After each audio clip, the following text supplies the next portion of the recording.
Saudi, Qatar மற்றும் பிரித்தானியா இப்போது ஈரானுக்கு எதிராக களம் இறங்குகிறதா? போரின் முதல் நாளிலேயே 50 முக்கிய தலைவர்கள் வேட்டையாடப்பட்ட நிலையில் ஈரான் மிடில் ஈஸ்ட் எங்கும் நடத்தும் இந்த ஆக்ரோஷ தாக்குதல் எங்கே போய் முடியப் போகிறது?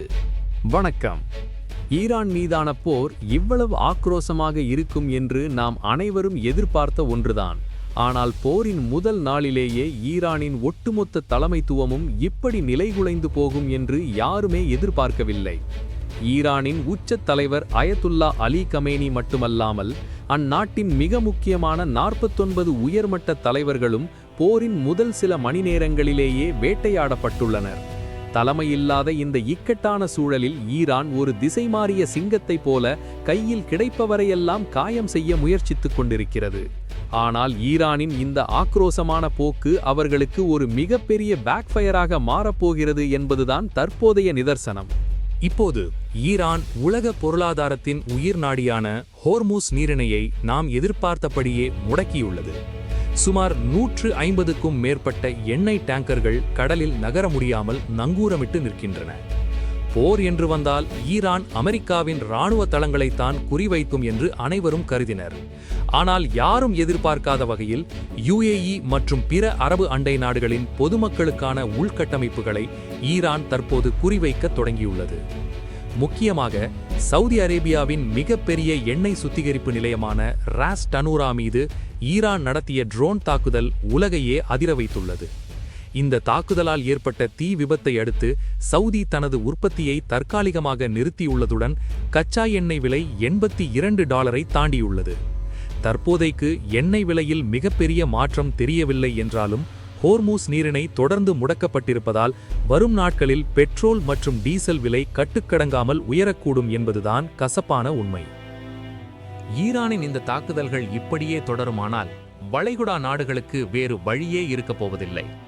ஏனெனில் இப்போது ஈரானின் இலக்கு வெறும் இராணுவ தளங்கள் மட்டுமல்ல, அண்டை நாடுகளின் பொருளாதார முதுகெலும்பான எரிசக்தி நிலையங்களும் அப்பாவி பொதுமக்களின் உட்கட்டமைப்புகளும் தான்.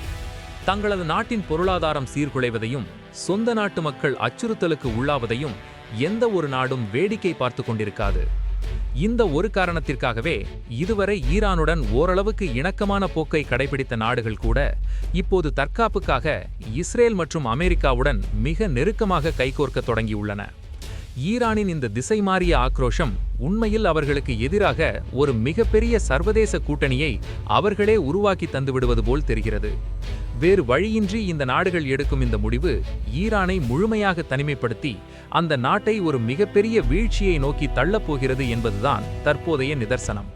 ஈரானின் இந்த திசைமாறிய ஆக்ரோஷம் இப்போது எல்லைகளை தாண்டி ஐரோப்பாவையும் சீண்டத் தொடங்கியுள்ளது.